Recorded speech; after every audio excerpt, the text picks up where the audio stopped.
Пайғамбарымыз саллаллаху алейхи вассаламды жалпы өмір бойы түсінде көрмей әулие болып кеткен адамда болуы мүмкін. Алла нәсіп етпеді. Әулие адамда болуы мүмкін, өмір бойы көрмей. Пайғамбарымыз саллаллаху алейхи вассаламды, ана Имам Ғазалидің Мукашафатул Құлуб, жүректерді ашу деген кітабының ішінде келтіреді. Бір кісі Пайғамбарымыз саллаллаху алейхи вассаламды көп салауат айтқан адам пайғамбарды түсінде көреді дегенді естиді да көп салауат айтып жүреді. Сонда Пайғамбар саллаллаху жаңа кісінің түсіне еніп теріс қарап тұрады. Қырымен қарап тұрады да, сонда жаңа кісі айтады: Алланың елшісі, мен сізді танып тұрмын. Ғалымдар ана дүниеде сіздің сипаттамаларыңыз сипаттаған, дәл сол сипатқа сай келіп тұрсыз. Неге маған тіке қарамайсыз дегенде сен маған салауатты аз айтасың дейді.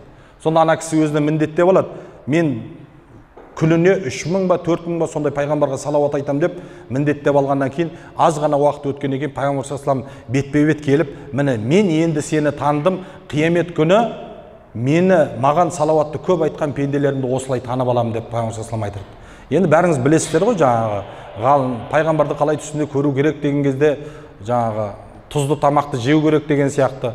Тұзды тамақты жеген адам пайғамбарды түсінде көрмей ұстазына келіп, мен өңкей су, бұлақ, тассай, минерал сондайды көрдім деген кезде пайғамбарға деген махаббатың қалай шөлдесе, сол кезде сен пайғамбар түсіңде көресің. Өйткені тұзды тамақ жедің, сен тамаққа шөлдедің, соны түсіңде көрдің деген екен да.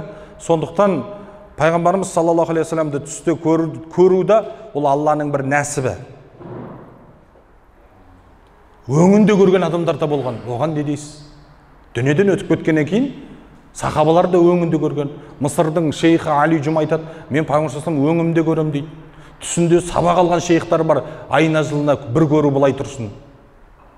Менің бір досым бар, жыл сайын көріп тұрады, жыл сайын өзінің көкейінде жүрген сұрағын сұрап тұрады Пайғамбарымыз саллаллаху алейхи вассаламнан. Сондай адамдар бар.